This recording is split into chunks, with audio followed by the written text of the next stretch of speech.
Sunday evening, clock hit 6. DC Wolf grabbed the mic, spit them Auburn tricks. War Eagle chant echo through the mix. On that YouTube channel, Golf Sports, get your fix. Huddle up, game day replays. Highlights on deck, watch some Tigers amaze. From the field to the court, stories that blaze. DC Wolf's got the scoop, so tune in, press play. Huddle up, game day replays. Highlights on deck, watch some Tigers amaze. From the field to the court, stories that blaze. DC Wolf's got the scoop, so tune in, press play.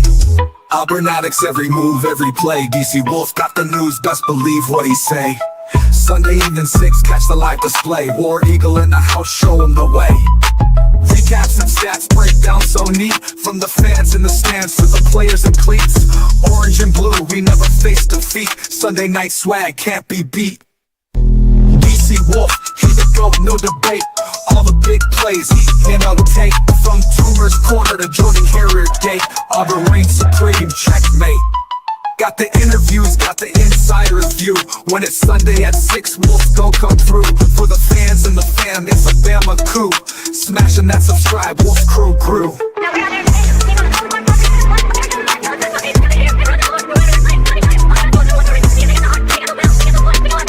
Smashing that subscribe, Wolf's crew. What's up? Nick Frazier, what's going on, man? I'm DC Wolf, man. I'm coming to you live from an undisclosed location, man. I'm on a secret mission, ladies and gentlemen. It is still Auburn News Today, man. It is still, have you heard? Now, we're talking about Auburn football, Auburn basketball. We're talking all Auburn, all the time, man. I'm with my man, the ice cold brother. You better put some respect on his name, man. The man in the know, the man in the how, the man in the where, the man whatever. Auburn, he got it, man. What's up, Nick Frazier? Talk to me, man. Not much, man. How you feeling? I'm doing man. okay. Doing good. Yes, sir. Let's get to it, Nick. Let's get right to it. I want to get your thoughts, man. I've been waiting to hear your thoughts, man, on the Auburn basketball game that happened Saturday, man.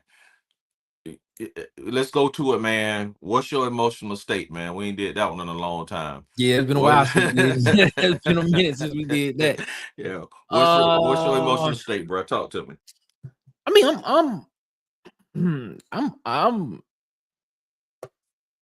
I'm cool. Okay. I'm upset because I feel this one feels different because I feel as if Auburn legitimately had a chance to win the national championship this year. This feels different in 2019 because I felt like Auburn was the surprise team in 2019. That's what it sounded like. But this year, even though a lot of people had Auburn as a underdog, it still felt as if Auburn was a legit contender to win the tournament. If you would have picked the Final Four and you would have said Auburn was in the Final Four, you shouldn't have been surprised. In 2019, if you would have said Auburn was in the Final Four, you probably would have been like, "What? For real?" You know. So this one feels a little bit. This one feels a little bit more weird because you look at it from the fact of the matter is, man, Auburn was the number 1 overall seed and had a chance to actually go and play for the national championship and win it. Yeah, I agree. But when you look at the game, man, I just say two things. I look at this game. I say Walter Clayton Jr. was probably 1A, the reason why this game ended up the way it did. And 1B was the second half turnovers for Auburn. Okay. Just being honest. Just being honest. Yeah. Second half turnovers for Auburn in that game was probably the second biggest reason why Auburn lost that game. I mean, because when you look at all the other stats, I mean, they were kind of comparable with Florida everywhere else. Even in the turnover margin, they were comparable. But the thing about it is, I think majority of Auburn's turnovers for the entire game came in the second half. In the second half, man. So, when that happens, especially when Florida came out of the break, and I think they hit like 3 straight threes to tie the game up. When that happens, you're looking at it like, yeah, but then you turn the ball over and you're not converting on the opportunities when you get down in the paint or when you get the ball on your end of the court to score, and it's not happening. It just makes it a more tighter game. And it was still a game going forward. Going forward, it was still a game. Like Auburn was like, Auburn was like, all right, dude, we can play, we can still make this. But it's just that whole thing of what I was saying earlier.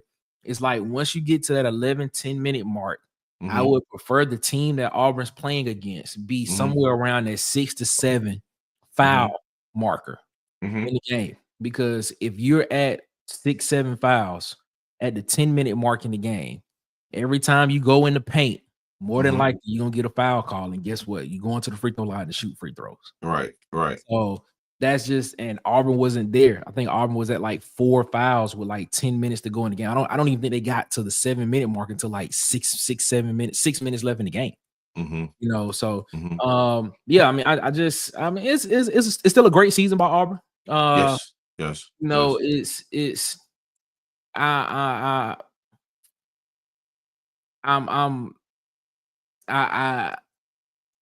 Great season. I'm not upset because you still made it to the Final Four. But hey, you got to regroup and get ready for next year, man. Yeah, man. And before I say that, man, to Hot Pettiford, man, he's talking about hey man, let's run it back again, man. The 5-star freshman, man, he was the number 2 point guard in the nation, which he wasn't a disappointment, man. He was a bright spot on the team this year, 11.6 per game, 3 assists, 2.2 rebounds, 42% from the floor, 36% from 3-point land. So man, I would love to have him back, man. Let me say this. I'm not gonna like get too down on the game, man, because Auburn made the Final Four, man, and that's a great accomplishment. And I think we had this conversation, like kind of like during the middle of the season. What were your projections, and what would you be happy with? And I think both of us said like Final Four. We could see the Final Four. So yeah. I can't be sad. I'm very happy, man. But I'm gonna say it like this, and I'm gonna say this, and I'm gonna get this. My emotional state. I'm gonna get this out right quick, man, and just say it. I'm tired of losing to Florida, man. Okay. Oh man. See, but like, I mean, the thing is, Auburn. I mean, if you look at the game, technically, it was literally Walter Clayton Jr.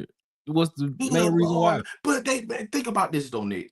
And I don't want to go back to this place, but man, with this Florida thing, dude, it's reminding me of Hugh Freeze and Jerry Kill, man. It's like, man, what does this dude have over you, Bruce Pearl, that you can't beat this guy, man? This guy beat us in Auburn. Think they beat us in Auburn by 9 without Walter Clayton.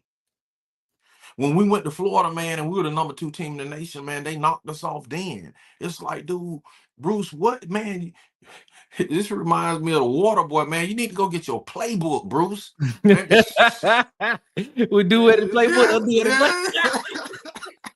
Oh, that's funny. Like, what you doing? Like, bro, go get your playbook, Bruce, man. The dude got your playbook, man, and he executed it better than you or something. I don't know what it is, but he has some, honestly, man, he has some on Bruce Pearl, bro, because it's not just this season. It's just like whenever they play, man, and he played for Bruce as a player, and he coached on the staff, man. So do you think he got that secret sauce, man? He got Bruce secret sauce, bro. I don't know if it's secret sauce. Do you think is when they played it, they instead of looking at them as a competitor, that they kind of be too friendly with them sometimes? Maybe so, man, because from what I understand, and this may not be true or not, that of course they're good friends because Bruce recommended him for the job at Florida. Yeah, you know what I'm saying? So isn't him like him and Stephen Pearl, like best friends or something like that? Yeah, man. So it's like, bro, you playing your best friend, man. I'm like, he has something on y'all, bro. He got it, man. He head to head. I'm not saying he's a better coach than Bruce Pearl overall, but head to head, man, he's a better coach than Bruce Pearl head to head. He's proven it on the court, man, with multiple teams, with different teams, different players in different settings, man. You're like, bro, I don't care if we're in Auburn, Florida, man. I don't care if we're in the Final Four in Texas. I'm about to put in this work on y'all. Yeah, and man, I would hate to see him at Thanksgiving. Like, bro, don't invite him this year, man. Don't invite him, man. And you know how hard it has to be for Bruce Pearl and for his son and for them to be best friends, bro, to have that hanging over you, that, man, I knocked y'all off when y'all was number 2. I came to Auburn, bro, and like, put up 9 over y'all without my main man. Then, bro, I met y'all in the Final for and gave y'all the boot again. Bro, that has to be horrible seeing him coming on Christmas or whenever he coming over, man, and we playing spades or something, whatever, man. Uno, whatever we playing, man. I'm like, man, don't invite that dude, man. But that's just me, man. Yeah, it's just the competitive mindset, man. You just sometimes like during that week, you got to be able to not, you know, I mean, you got to be able to separate, you know, friendship from competitorship. I mean, of course, I mean, yeah, you still be friends off. You can still be friends, but come on, man. You got to win the game, man. You got to win the game, man. You got to be able to anticipate what they know about you. You got to be able to anticipate what they think they know you do best, and then try to counter what they think you may do, and then try to counter that. Yeah, you know, it's almost you almost got to be insane a little bit when you get to that type of situation. Like that's what make great coaches great. You know, like when you think of a Rick Pitino, or when you think of, you know, a Sean McVay with the Los Angeles Rams, when you think of, you know, Nick Saban in college football, when you think of those type of guys, they have contingency plans to their contingency plans. Man, boy, speak you on know. it. So it's like you almost got to be obsessed and obsessed with it, and just figure out like how else can like, what do they think I'm going to do, and then when I think that, how do I beat that, and then think about what I may do, and then how I beat what they think I may do to beat what they think I may do. Yeah, so man, you almost got to be obsessed with it, man. You got to be obsessed. In IT world, that's what, you know, you talk about redundancy, man. You gotta have other plans, man. And obviously, man, and I don't know, man, Bruce Pearl, it seems like, man, with this guy, is like, I don't know if he's doing the same plan, but we were laughing, man. Slay was like, this, man, just let one of the assistant coaches coach the game, man. Just let somebody coach it that this dude don't know, man.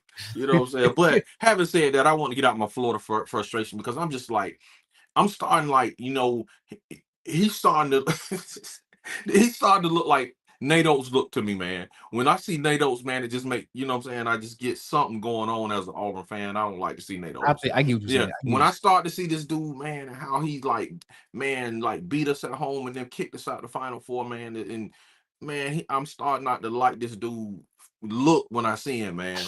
You know what I'm saying? Hey, man, you know what it is what it is, man. Yeah. They there, so we'll see what happened, man. And but how about that Houston Duke game, though?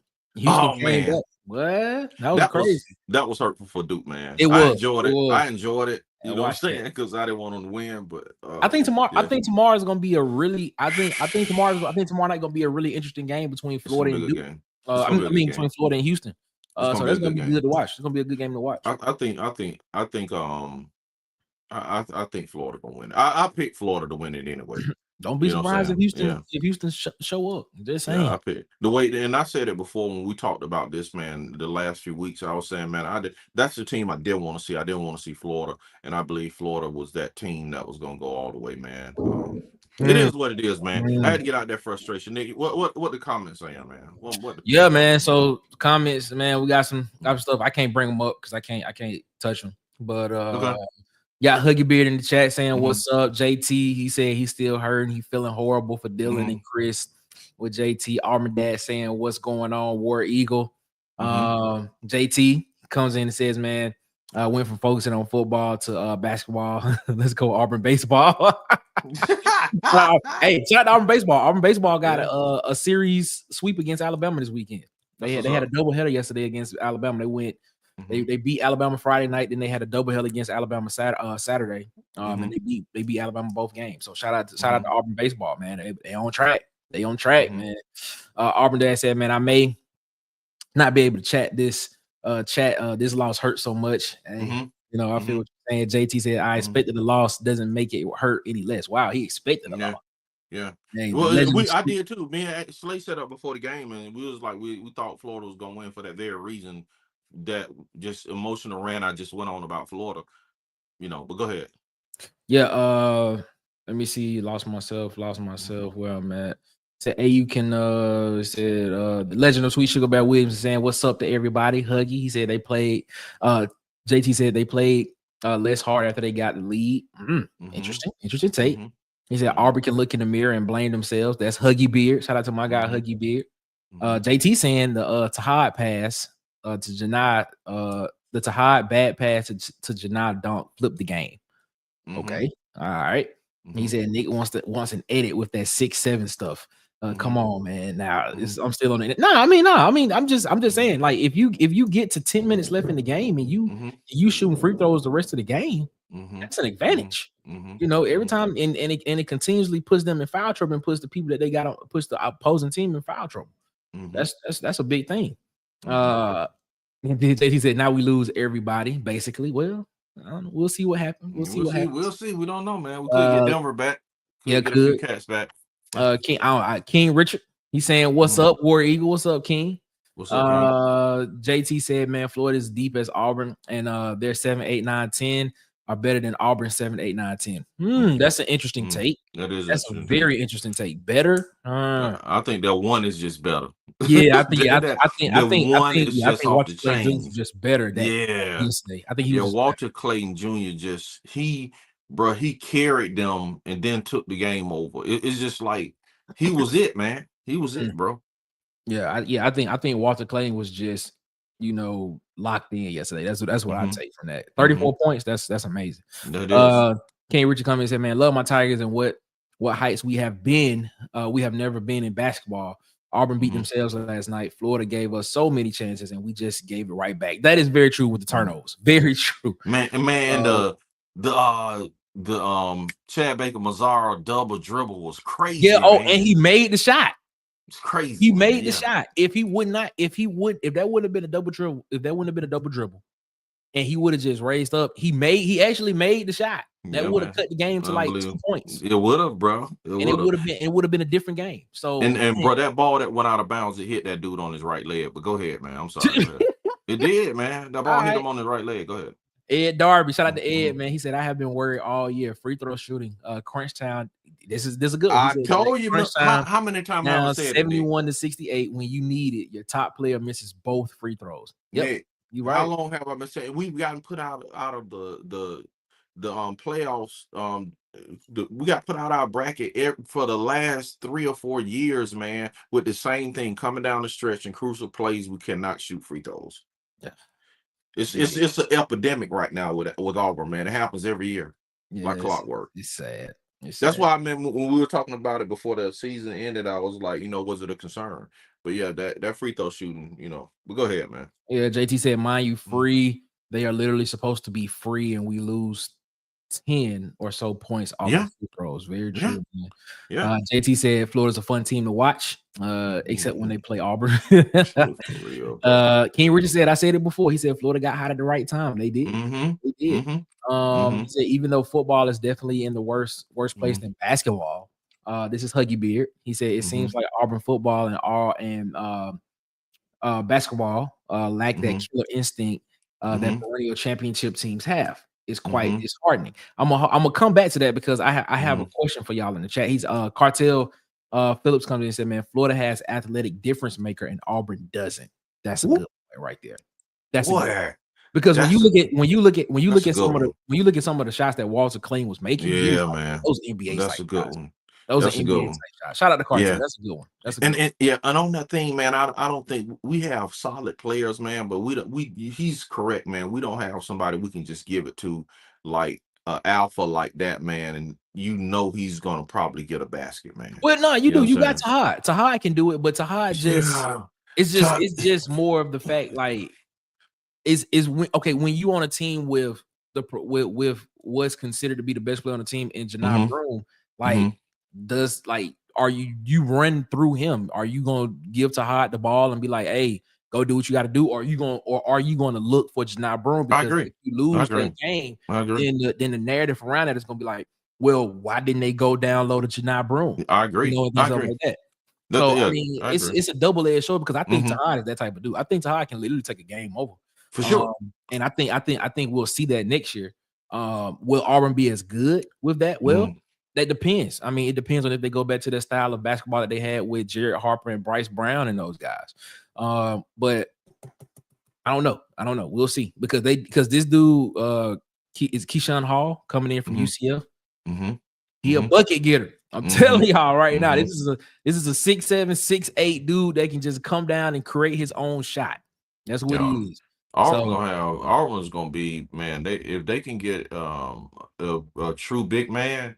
the length on this team is going to be crazy next year, man. With the other guy they got coming in at 6'7", and then they got a freshman coming in at around 6'7" combo guard, man. So they you bring Tahad back, man.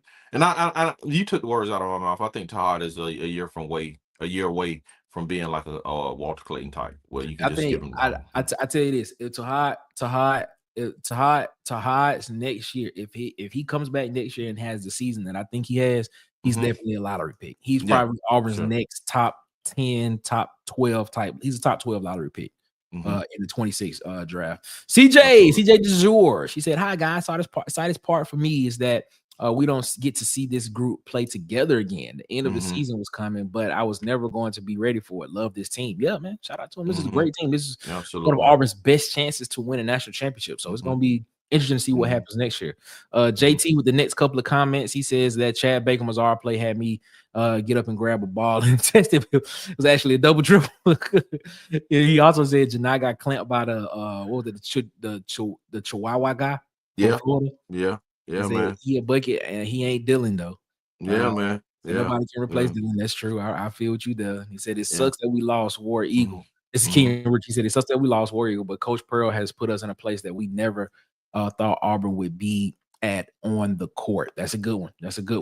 Absolutely. Hey, what's good, y'all? Nick didn't go live on the channel. No, I didn't. I did not go live on the channel. No, I didn't stream it to my channel. Ed Darby said, "Man, I felt Auburn had to win this game outright if it was tight. Florida had the edge, ball handling and free throws. Auburn showed they were shaky in the Michigan State games. Yeah, that's the thing. Yeah, Auburn had to play almost a clean game, and they didn't. And they played a really good first half. All they had to do was just keep that momentum going in the second half, and they would have beat Florida. Absolutely, man. But absolutely. That's it. Turnovers in the second half. Man. And then Auburn had 14 turnovers in the whole game, but I think 11 of them came in the second half. Yeah, something like that, man. And then you couple that with a couple boneheaded plays, and then the refs, and then you put the free throw shooting. You could have, if they would have just shot free throws, man, they could have overcome that. Even the turnovers, if they would have shot their free throws. So I'm gonna ask. I want to get y'all thoughts on this. I'm gonna get y'all thoughts on this. Okay, this goes back to wait a minute. Where is it?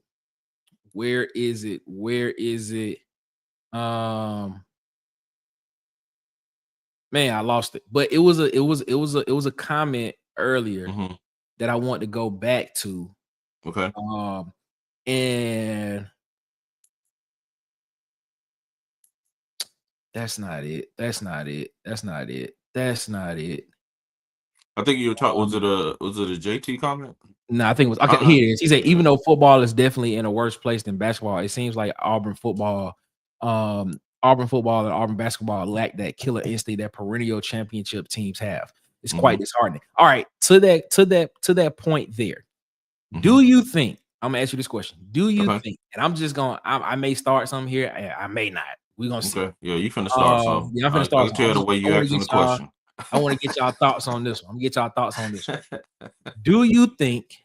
Hold on. Let me get through these comments first, because this may be like a King Richard said 12 in the second half. Yeah, 12 in the second half. So Auburn had 2 turnovers in the first half and then 12 in the second half total. That's crazy. Okay. Tim the Tool Man, he said, I've seen some potential lineups for next year, man. We just got to reload. Besides Flory, what other bigs are we looking at? That's the question. We got to go get some. We got to get a center, man. We got to get 2 centers. True. JT said, do y'all think we would have beat Houston? That would have been a great defensive game. Yeah, we already beat Houston this year. I would have rather played Houston than play Florida. I think we could have beat Houston. Yes. 12 and a half is a killer. Yep. 12 turnovers and a half is a killer for anything. I do not think Auburn will be a top 10 team next year. Well, yeah, based on what they have now, it depends on what happens, because the portal can flip any team.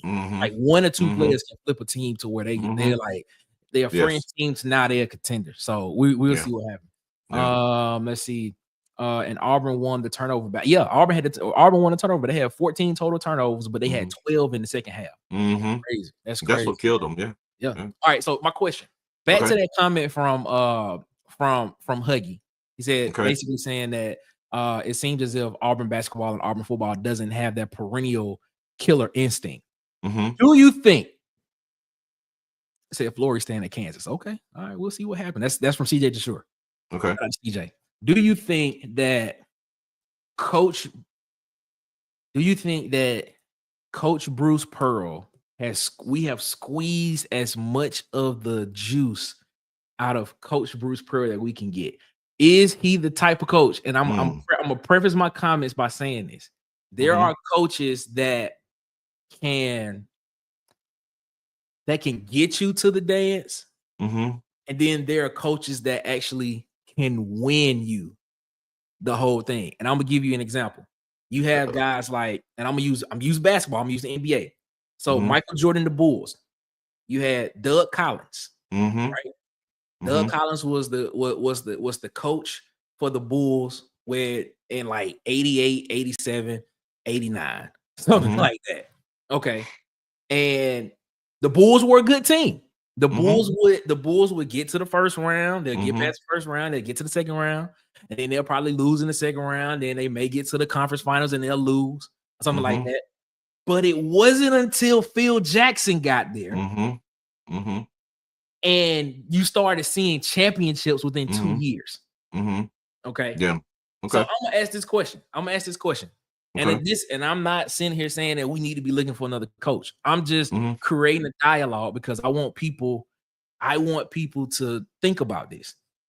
Do you believe that he is the kind of coach that can give Auburn a national championship, or is he just the coach that can get us in the conversation, get us to the Final Four, but can't get over the hump? I just want y'all thoughts on that. Man, that's an excellent, man. Yeah, you being messy and you start stuff, Nick. Hey, I'm starting a dialogue. That's what I want to know. I want to hear what people think. But I would say this, man, and I'm gonna give you another example. But overall, just I'm at Tampa Bay. Remember, Tony Dungy at Tampa Bay. The same thing happened, but he wound up winning one with the Colts. You know what I'm saying? So yeah, we know he can win one, but that same thing happened with Tony Dungy at Tampa Bay when they bring in Gruden, and he came in and won the Super Bowl with his team and brought both his teams to the Super Bowl. That was crazy. I'm gonna say, man, I'd rather say, man, right now it's just been unfortunate events. You know what I'm saying? When you got to think in the other run, man, Chuma got hurt. He did. And in the other run we made to the Final Four, and plus, man, it was the Virginia double dribble again. Wow, 2 double dribbles, that's crazy. But anyway, so that is crazy. Yeah. So in the Virginia, that was a double dribble. That was a ref technicality why he didn't go to the finals. I don't think that was a team or Bruce. It was just the ref just missed the call, bro. In that one, you know what I'm saying? So also you got to understand, Jared Harper missed a free throw in that game too that would have sealed it. Yeah, he missed a free throw in that game that would have even with dude missing that corner three, with that happening and him stepping to the free throw line, that still would have been a tie ball game. Jared Harper did miss a free throw before that happened. Even going back there, man, I don't know what it is, man, with Auburn and free throws, and maybe he's overemphasizing free throws, but it's like even that game we're talking about free throws. So but it's crazy, man. But back to your question, I think, man, with Bruce Pearl, although it's a great conversation, I can't say it yet, because the first time he was just hosed out of a game, and then to a degree he was too in this game with them not making the call with the ball hitting the dude's leg going out of bounds. That was huge. You know what I'm saying? That play right there was huge. And then Chad Baker double dribble was crazy. So that a lot of the things, I don't think, aside from the free throws, is coaching and Bruce Pearl. It's just like seems like some fluky events that have happened. So I'll right now, Nick, I'll say, man, no. I don't think he's a stagnant coach that can't get us over the hump, man. I think, we need to go back to running the ball through the guards, man, through the Jared Harpers, and let him dish and do all this stuff. I don't think I don't prefer the game we had, even though Janai Broome was a great player, don't get me wrong. I'd rather have the game we had with Jared Harper than running up and down the court, man, than to playing this half court game where we're sitting on the box. The center's sitting on the box and they feeding him, and the guards are stagnant, just sitting around the 3-point line, not doing anything. I prefer that team with Jared Harper them running the floor and then kicking out and shooting the threes and going to the bucket, then standing around stagnant. So Okay. Yeah, to answer your question, man, no, I can't say Bruce Pearl is a stagnant coach right now. You know what I'm saying? I think he'll be able to get us over the hump, man. Especially, man, I'm telling y'all, man, this team might surprise us if they get a great center. If they get a good center, he's done well, man. Because think about this: before we got Walker Kessler, man, we were looking crazy, and we got Walker Kessler. It was awesome. Then when Walker left, I was like, oh man. Then we got Janai. You know what I'm saying? So, man, if he gets another center, he should be able to talk a center into coming with, with that line, with him having Walker Kessler going to Janai Broom. He should be able to get a center to come in, man. So if he get a center to come in, man, we might make a run next year. So all right, over under in the next. All right, if he decides to coach for the next 4 years before he decides to turn it over. Yeah. Over under 1.5. Under. How many times has Auburn One. How many times has Auburn made the Final Four again? Final Four? I thought you were saying the championship. I think no. I'm just saying make the Final Four. Oh, over. I think. Wow. Pearl, okay. In the next 4 years, I think he probably make the Final Four a couple times.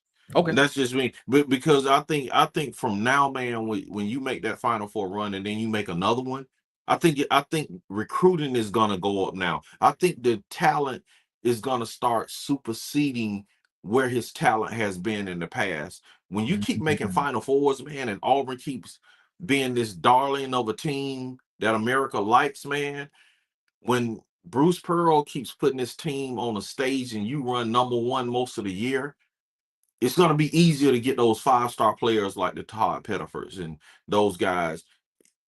You mess around and get all it takes, like we said, all it takes is a one Walter Clayton.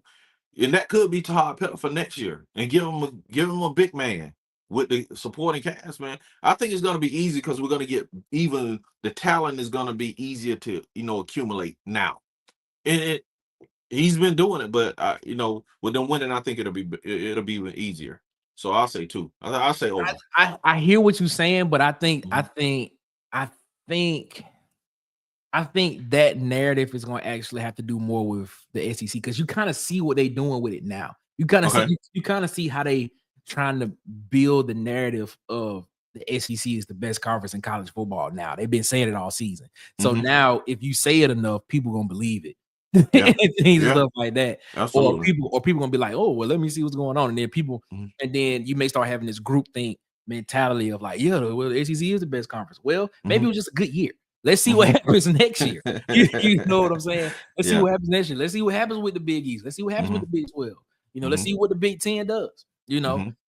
So I think the marketing behind that, if they are successful marketing the SEC is the best conference in college basketball, then yes, like they've done with college football, then yes, I agree with you. Because at that point in time, Auburn would be one of, if not the premier program in the conference. Maybe you can put Alabama up there with them if you have if Nate Oates stays. I think Arkansas is probably on that trajectory with with Calipari there. Absolutely. And then of course, Florida's not going anywhere. Jesus Christ, man. That's 4 teams that you can sit there and legitimately say could be, top teams in the country. So if the marketing behind the SEC basically saying the SEC is the toughest, best conference in college basketball, if that happens, then a lot of kids are gonna start looking at those teams. And then of course, Auburn's gonna be right up there because they are. If he could continually keep putting them in Sweet 16s, Elite 8s appearances, then they're gonna be like, let's make it happen. Let's see, because I could be the reason why we can get over the hump. But it's interesting. We'll see. I mean, it's crazy, man. It's crazy. You just named all those teams. You didn't name Kentucky. That is crazy, man. Yeah, that's crazy. Yeah, because Calipari ain't done. That's the funny part. That's wild, man. That's wild, man. But it is what it is. It is what it is. Yeah, catch us up, man, and then we're gonna talk a little bit of recruiting and get out of here, man.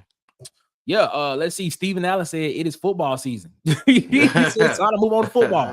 Hey, you know us, Water Cool Talk. We talk about it year round. You know what it is. King Richard, man, he said, I believe Bruce Pearl, and I believe he will bring us our first national championship in basketball. Okay.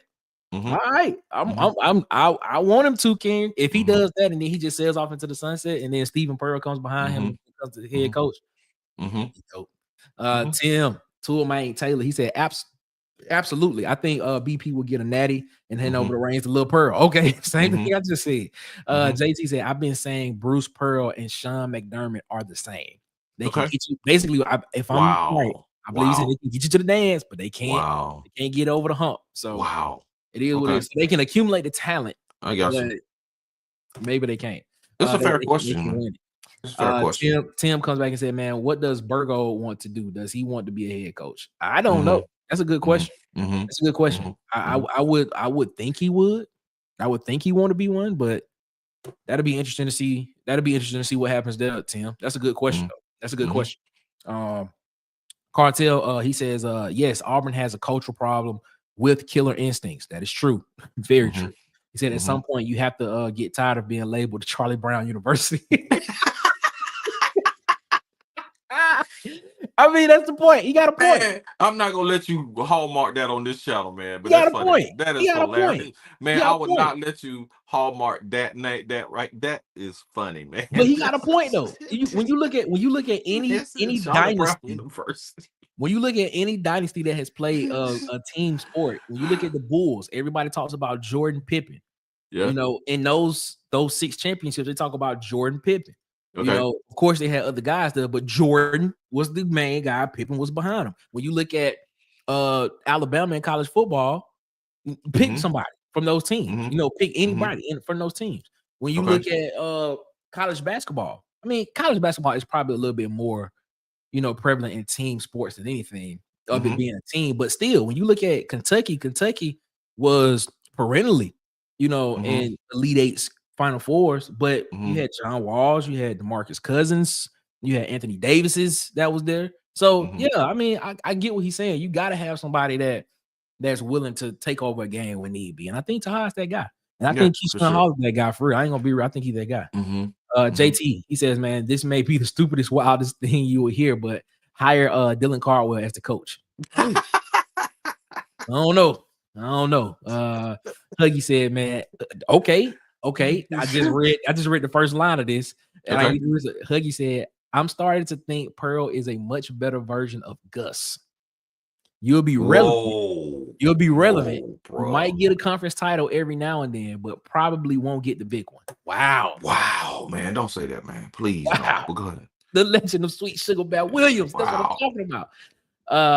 Let's see what we got. That's a hot take right there, man. It is a good one. That's a good take. That's a hot take, man. You know what I'm saying, man? Jonathan, I'm okay with him as an analyst or something on the staff. Yeah, that's what they're talking about. Okay. Dylan Cardwell, for sure, man.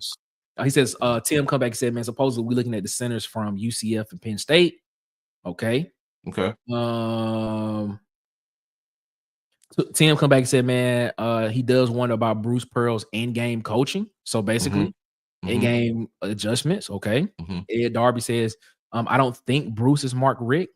He said the Chicago Bulls had a great coach and great players, but still it took the others, John Paxson, Steve Kerr, Tony Kukoc, to pull the Bulls over the finish line. Man, y'all hurt my heart, man.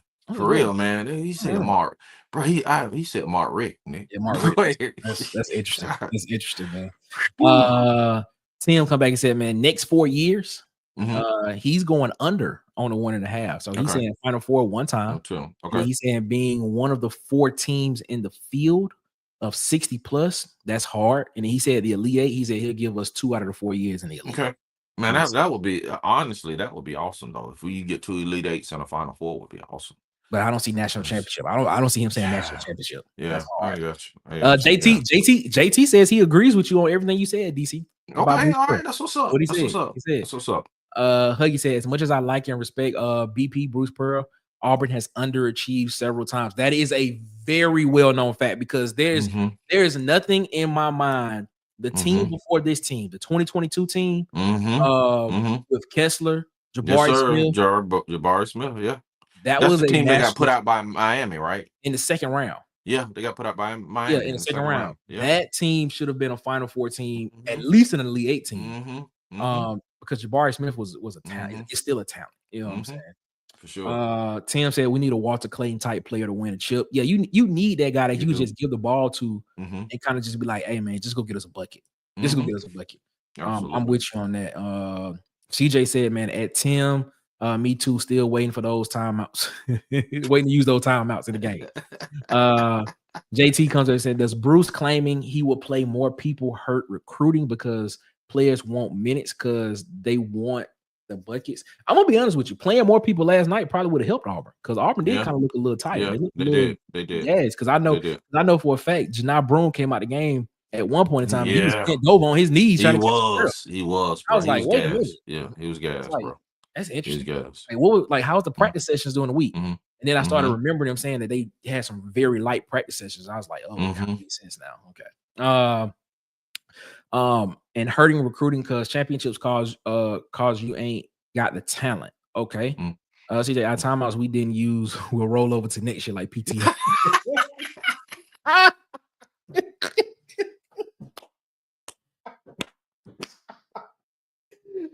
Shout out to Tim. Shout out to Tim. Oh man, that's funny, bro. That's funny. That's funny. Man, that's hilarious.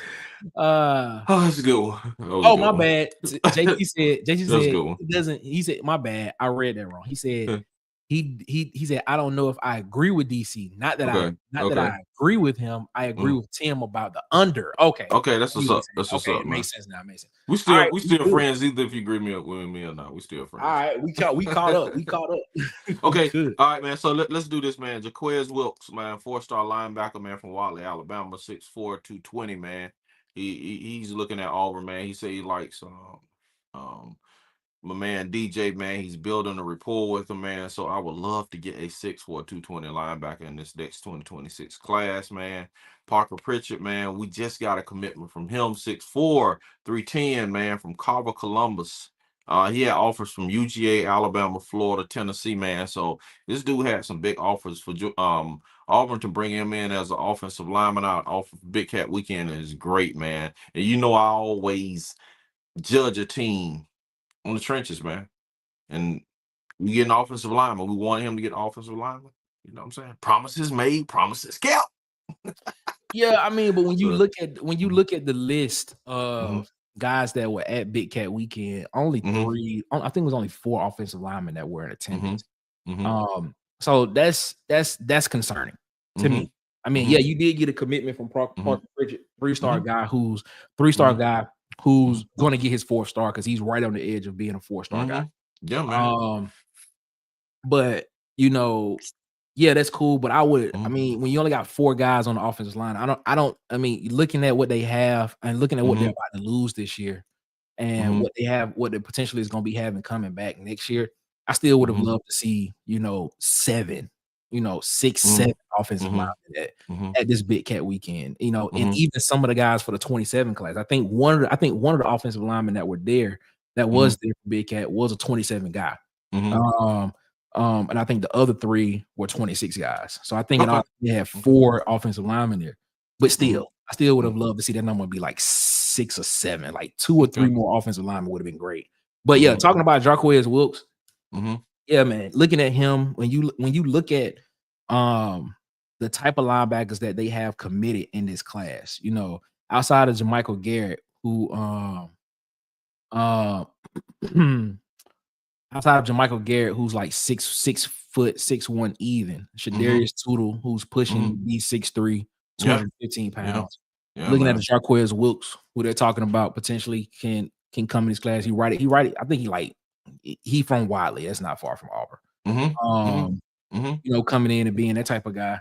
And then looking at what the NFL is looking at when it comes to getting those type of linebackers back in the league, those 6'3", 6'4" type guys that can actually, stop the run in the NFL now. Man, and be able to kind of play a little bit of play some coverage as well, but more back to that thumping style of linebacker that you saw back in the day. Yes, sir. Getting those type of guys back in fold and things and stuff like that. And then you look at a guy like Jordan Campbell, who because of Rock Bellantoni, having him back, potentially have a guy like Jordan Campbell who's a 6'2.5", 6'3" guy.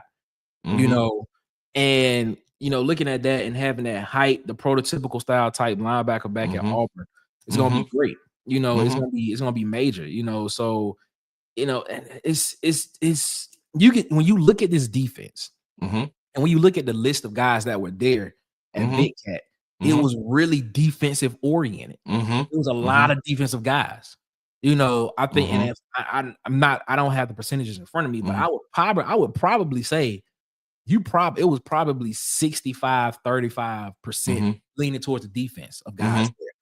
So this defensive staff is doing a really great job of trying to make sure they sure up the defensive side of the ball. Man. Yes, you got to. You know what I'm saying? You got to. You had a lot of big names there for the offensive side. You had Sadarian Morgan there, Tristan Keys was there. You had the Oklahoma commit, Jaden O'Neal, who was their quarterback. Travis Burgess was not there, but I believe he'll be at A-Day next week, if I'm not mistaken. So I mean, but when you look at it, you saw linebackers, you saw edges, you saw safety guys, Jair Edwards, out of that Baltimore, Maryland, St. Francis Academy pipeline, you know, those type of guys that were there. So I mean, looking at this defensive staff, man, Durkin and these guys have a clear plan of how they gonna make Auburn, of how they see and how they plan on making Auburn, putting them back as one of the premier defenses that we've known for them to be. When you had Tuberville, when you had what's my guy? What's the guy? What's the other guy that was there? Muschamp. When Muschamp was there.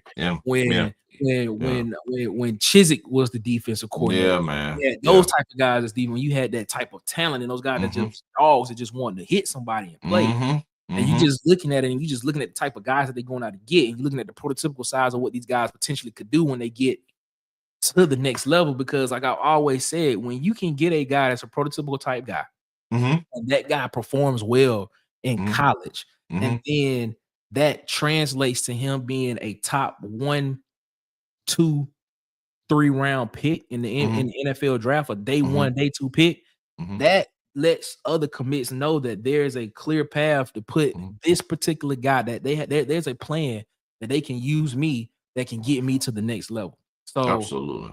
You know, and I've said it before. Keldrick Falk has a big year this year. Keldrick Falk is a first round draft pick. You know, and right behind him, you have Jared Smith, who's 6'6", that's just ready to just get on the field and do what he need to do. So if you have back-to-back guys like that, and even Kieran Crawford, you know, if he comes out and has a good year and he ends up, you know, being a 2nd, 3rd round draft pick, or play himself into the 1st round some kind of way, you know, now you sitting here and you saying, man, what is Auburn doing on defense? You know, as a recruit, I got to go take a look. Absolutely, what Auburn's doing. You know what I'm saying? So on that note, man, offense can do their thing. On that note, I've been hearing the defense been locking that offense up, and that's coming from some of the recruits. You know, saying the defense, you know, doing well in practice. And on the last key man, Tristan, going back to Tristan Keys, the 5-star out of Hattiesburg, Mississippi. Good friends with Deuce Knight. He says Deuce Knight is looking good.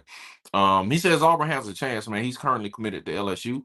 But he's a 5-star receiver, so that's all we need is another 5-star receiver, man. But he says Auburn has a chance, man. So he says the offense looks different. With Jackson Arnold and Deuce Knight. Yeah, he said that Jackson Arnold is fast, man. He said Jackson Arnold is fast. So which is why I believe a lot of this Deuce Knight conversation is just to help recruiting for the future. Like because I feel like I still feel as if Deuce Knight, I still feel as if this. Because right now you still missing Ashton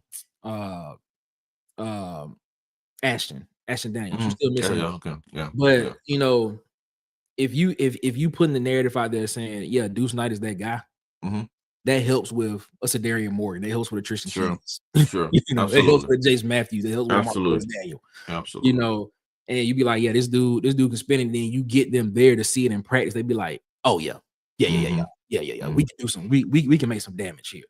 And things stuff like that. But nah, man, Jackson Arnold, that deal. I don't think Jackson Arnold is not gonna be the starting quarterback. But I think a lot of what you're hearing is valid. But I think it's for the future with Deuce Knight. When we talk about the Deuce Knight chatter, and it's to get fans excited too as well. Sure. Yeah, Nick, where can they find you at, man? What can they find you at to get more of this Nick mania? Yeah, man. Water Cooler Talk Sports, man. Here on the YouTube streets. You can follow us here on YouTube. You can just type in at CoolersPod23 on YouTube, or just type into the search bar Water Cooler Talk Sports. Hit the subscribe button, hit the notification bell, hit the like button. Help us out. We're trying to grow. On our way to 700 subscribers, so we're trying to get there as soon as possible. And then on Twitter, go follow us on Twitter at CoolersPod23 on Twitter. Follow us on Twitter at CoolersPod23, man. We appreciate you. Yeah, if you're on Twitter, man, YouTube, any of those apps, platforms, man, go over to the Water Cooler Talk Sports, man, and please subscribe, man. Let's go to 700 over there, man. I am DC Wolf, and I am coming from an undisclosed location. So, man, we like to apologize to y'all. The comments didn't come up because just how we trying to run it. And we're just trying to get you the show, man. So like the comments didn't come up this weekend, and if it was kind of glitching, it's because I'm not in my studio. So, but anyway, like, subscribe, man. Auburn Addicts-TV on YouTube and at Auburn_Addicts on all platforms, ladies and gentlemen. And if all minds, what do they say in church? All minds are clear. All hearts and minds are clear. They're clear. If all hearts and minds are clear, man, we are gonna get out of here. War